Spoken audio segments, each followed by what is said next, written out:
Friends, तलाक को लेके एक नया ग्राउंड अब आ चुका है, जिसके बारे में आप में से बहुत लोगों ने अभी तक न्यूज़ वगैरह में वीडियोस में सुन भी लिया होगा।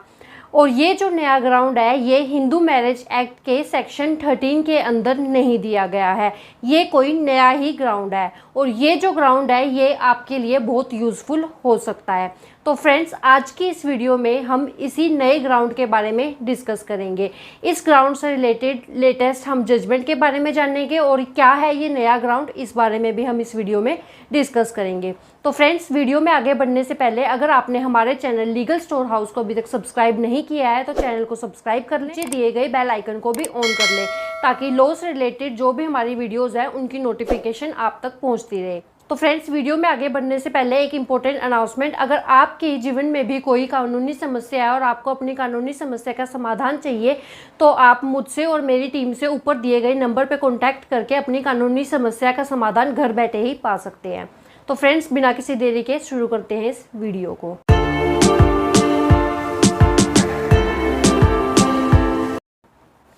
तो फ्रेंड्स, इस नए ग्राउंड को जानने से पहले हम एक इम्पोर्टेंट केस के बारे में डिस्कस कर लेते हैं। इस केस में एक हस्बैंड वाइफ की 2006 में शादी होती है और इस शादी से उनका एक बच्चा भी होता है। लेकिन शादी के कुछ टाइम के बाद उनके बीच में लड़ाई झगड़े होने शुरू हो जाते हैं। ऐसे करते करते 2008 में उनका झगड़ा बहुत बढ़ जाता है, काफ़ी उनके लड़ाई झगड़े होने लगते हैं। और ऐसे में 2008 में जो वाइफ है वो अपना मैट्रिमोनियल घर छोड़ के चली जाती है और वो अपने मायके में जाके रहने लग जाती है। उसके बाद हस्बैंड और वाइफ का केस चलता है डिवोर्स का, जिसमें हस्बैंड का ये कहना होता है कि मेरी जो वाइफ है वो बहुत झगड़ालू है, बहुत एग्रेसिव नेचर की है, बहुत वॉयलेंट नेचर की है और वो हर छोटी छोटी बात को लेके घर में झगड़ा करती है और मेरे घर वालों को भी परेशान करती है। और इसका जो बेसिक नेचर है वही बहुत ही झगड़े वाला है। और हस्बैंड कहता है कि इन्हीं लड़ाई झगड़ों के चलते, इसी कलेश के चलते वो हमारा घर छोड़ के चली गई है। और वाइफ का कहना होता है कि मैं जो हूँ अपने मर्जी से घर छोड़ के नहीं गई हूँ, बल्कि मुझे घर से निकाला गया है क्योंकि मेरा पति और उसके घर वाले मुझे दहेज को लेके भी परेशान करते थे और डोमेस्टिक वायलेंस भी करते थे। और इन सब से परेशान होके, घरेलू हिंसा से परेशान होके और दहेज के तानों से परेशान होके मैं घर छोड़ के गई हूँ। इसके बाद जो वाइफ है वो कोर्ट में डोमेस्टिक वायलेंस या दहेज, जो भी उसने एलिगेशंस, एक्यूजेशंस अपने हस्बैंड के ऊपर लगाई हैं, उन सब में से किसी भी एक्यूजेशन को प्रूव नहीं कर पाती। लेकिन जो हस्बैंड है वो कोर्ट में प्रूव कर देता है कि वाइफ जो है वो बहुत झगड़ालू है, लड़ाई झगड़ा करती थी। हस्बैंड जो है वो सब कुछ प्रूव कर देता है। इसके बाद कोर्ट हस्बैंड के फेवर में डिसीजन दे देते हैं और हस्बैंड को डिवोर्स मिल जाता है क्रुएल्टी के बेसिस पे। अब जो वाइफ है वो इस डिसीजन से बिल्कुल भी खुश नहीं होती है और वो दिल्ली हाई कोर्ट में इसके अगेंस्ट अपील डालती है। और दिल्ली हाई कोर्ट में अपील डालने के बाद दिल्ली हाई कोर्ट जो है वो भी इसकी एप्लीकेशन को रिजेक्ट कर देती है। और दिल्ली हाई कोर्ट का कहना होता है कि आप अपने कोई भी ग्राउंड को, अपने कोई भी एक्यूजेशंस को, क्योंकि कोर्ट में साबित नहीं कर पाई, आपके पास कोई प्रूफ नहीं है और आपके हस्बैंड जो हैं वो प्रूफ कर चुके हैं, तो ये जो डिवोर्स दिया गया है वो बिल्कुल सही है। और इसके अलावा आप दोनों की शादी के बचने के कोई भी चांसेस नहीं है, क्योंकि इससे पहले भी कोर्ट द्वारा बहुत सी कोशिश करके देखी जा चुकी है, लेकिन तुम दोनों का आपस में कोई भी सेटलमेंट नहीं हो पाया, कोई भी कॉम्प्रोमाइज़ नहीं हो पाया। आपकी मैरिज काउंसलिंग कराई गई, काफ़ी सेटलमेंट कराने की कोशिश की गई, लेकिन उसके बाद भी आप दोनों के बीच में कोई भी सेटलमेंट नहीं हो पाया। और इसके अलावा आप दोनों को अब अलग रहते हुए काफ़ी टाइम भी हो चुका है। तो ऐसे में आप दोनों की शादी को किसी भी हाल में बचाया नहीं जा सकता। तो इसलिए ये जो डिवोर्स है वो बिल्कुल सही दिया गया है। और अब आप और आपके पति एक ऐसे पॉइंट पे आ गए हैं जहाँ पे आप दोनों के बीच में कोई भी कॉम्प्रोमाइज़ नहीं हो सकता, कोई भी सुलह नहीं हो सकती और इस शादी को नहीं बचाया जा सकता। लेकिन दिल्ली हाई कोर्ट ने इस केस में एक बहुत ही इम्पोर्टेंट मुद्दा उठाया, बहुत ही इम्पोर्टेंट दिल्ली हाई कोर्ट ने बात की कि जब भी कोई हस्बैंड वाइफ डिवोर्स के लिए आते हैं तो क्योंकि सेक्शन 13 में जो ग्राउंड्स दिए गए हैं उनके बेसिस पे ही डिवोर्स मिलता है, इसलिए जो हस्बैंड वाइफ हैं वो जब भी डिवोर्स के लिए जाते हैं तो वो एक दूसरे के ऊपर इल्ज़ाम लगाते हैं कि उसने ये किया, इसने ये किया और बहुत से एक्यूजेशंस एक दूसरे के ऊपर लगाते हैं।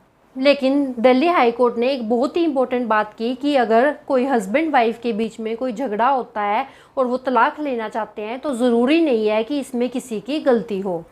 ऐसा हर केस में ज़रूरी नहीं है कि हस्बैंड या वाइफ में से किसी की गलती हो और उसी वजह से तलाक हो रहा हो सकता है कि उन हस्बैंड वाइफ ने शादी की लेकिन उसके बाद उनको लगा कि वो एक साथ नहीं रह सकते, उनके बीच में कंपैटिबिलिटी नहीं है और उनके लड़ाई झगड़े होते रहते हैं।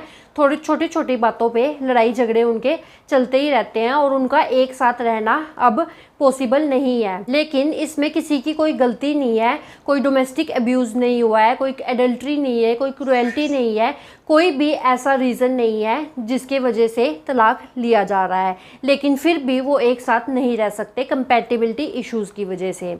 तो कोर्ट का ये कहना है कि लेकिन हिंदू मैरिज एक्ट में इरिट्रीवेबल ब्रेकडाउन ऑफ मैरिज जैसा कोई भी ग्राउंड नहीं है। लेकिन आजकल की सोसाइटी में आजकल ऐसे बहुत से केसेस आते हैं जहाँ पे हस्बैंड वाइफ में से किसी की कोई गलती नहीं होती लेकिन फिर भी वो एक साथ नहीं रह पा रहे हैं, उनके बीच में कंपैटिबिलिटी इश्यूज़ हैं, लड़ाई झगड़े ज़्यादा होते हैं और वो एक साथ नहीं रह सकते। तो ऐसी सिचुएशन में आजकल के टाइम को देखते हुए इरिट्रीवेबल ब्रेकडाउन ऑफ मैरिज को भी एक ग्राउंड बना देना चाहिए, क्योंकि ऐसे सिचुएशंस में कोर्ट को भी समझ में नहीं आता है कि कैसे ऐसे केसेस को डील किया जाए जहाँ पे हस्बैंड वाइफ एक साथ रहना ही नहीं चाहते। और इसी साल honourable supreme court of India की बहुत ही इंपॉर्टेंट जजमेंट आई है और इस केस का नाम है शिल्पा शैलेश वर्सेस वरुण श्रीनिवासम। इस केस में ऑनरेबल सुप्रीम कोर्ट की 5 बेंच की जजेस ने आर्टिकल 142 ऑफ कॉन्स्टिट्यूशन में दिए गए अपने पावर को यूज़ करते हुए इरिट्रीवेबल ब्रेकडाउन ऑफ मैरिज के चलते एक कपल को डिवोर्स दिया है कि ये शादी अब ख़त्म है, इस शादी को नहीं बचाया जा सकता। इसके बाद सुप्रीम कोर्ट में ऐसा ही एक और केस आया, उसमें भी सुप्रीम कोर्ट ने ये कहा कि वैसे तो irretrievable breakdown of marriage section 13 of Hindu marriage act में कोई ग्राउंड नहीं है डिवोर्स का, लेकिन इसको क्रुएल्टी के अंदर एक ग्राउंड माना जा सकता है। क्योंकि अगर कोई भी हस्बैंड वाइफ अगर एक साथ नहीं रह सकते, उनकी शादी को नहीं बचाया जा सकता, ऐसे में उन दोनों को ज़बरदस्ती साथ रखना ये भी एक क्रुएल्टी है। तो ऐसे केसेस में ये देखा गया है कि बहुत बार सुप्रीम कोर्ट और हाई कोर्ट्स ने अलग अलग केसेस में डिवोर्स ग्रांट किए हैं। तो फ्रेंड्स, आजकल ऐसा देखा गया है कि बहुत से केसेस में, बहुत से डिवोर्स केसेस में हस्बैंड वाइफ में से किसी की भी गलती नहीं होती है, ना ही कोई डेजर्शन होती है, ना ही एडल्ट्री होता है और कोई भी ऐसा ग्राउंड नहीं होता है, ना ही दहेज की मांग की जाती है। दोनों में से किसी की भी गलती नहीं होती है, लेकिन फिर भी वो एक साथ नहीं रह सकते और वो तलाक लेना चाहते हैं और उनकी जो शादी है वो एक ऐसे मोड़ पे पहुंच गई है कि अब उस शादी को बचाना इम्पॉसिबल है। हालांकि ऐसा ज़रूरी नहीं है कि किसी शादी को टूटने के लिए दोनों में से किसी की हमेशा गलती ही हो सकता है कि उन दोनों के बीच में कंपैटिबिलिटी इश्यूज़ हैं और वो एक साथ नहीं रह पा रहे हैं, उनके लड़ाई झगड़े ज़्यादा हो रहे हैं, तो ऐसे में डिवोर्स लिया जा सकता है। तो आई होप आपको इस बारे में आज पूरी क्लैरिटी हो गई होगी कि अगर हस्बैंड वाइफ में से दोनों में से किसी की भी गलती नहीं है तो इरिट्रीवेबल ब्रेकडाउन ऑफ मैरिज के बेसिस पे आप तलाक ले सकते हैं। तो फ्रेंड्स, आई होप ये वीडियो आपको यूज़फुल और इन्फॉर्मेटिव लगी होगी। अगर ये वीडियो आपको यूज़फुल लगी है तो वीडियो को लाइक और शेयर करें, और अगर आप चैनल पे नए हैं और आपने अभी तक हमारे चैनल को सब्सक्राइब नहीं किया है तो चैनल को सब्सक्राइब कर लें। तो फ्रेंड्स, इस वीडियो में इतना ही। अपना कीमती समय हमें देने के लिए धन्यवाद।